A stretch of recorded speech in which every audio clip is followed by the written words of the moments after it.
लाडक्या बहिणीचे पैसे उचवले आणि लाडक्या बहिणीच्या पैशातून आज काय घेणार आहे ते पुढे सांगते, त्यासाठी व्हिडिओ शेवटपर्यंत पहा. पण त्या अगोदर इथे बाजार होता, तर बाजार करून घेतलं. तर बाजार करण्यासाठी आम्ही गौडगावला आलेलो.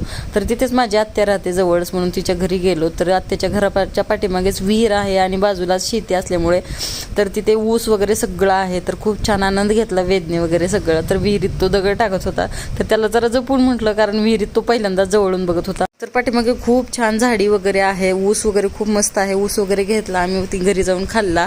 तर ही माझी आत्या आहे.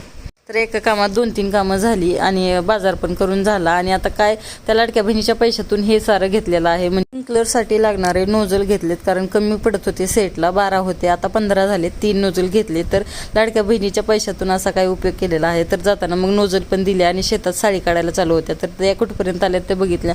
तर आज काढून होतील, कारण 4-5 बाया होत्या काढायला. तर इतक्या साऱ्या काढून झालेल्या आहेत. एक छान अशी कमेंट करा आणि व्हिडिओ कसा वाटला नक्की सांगा.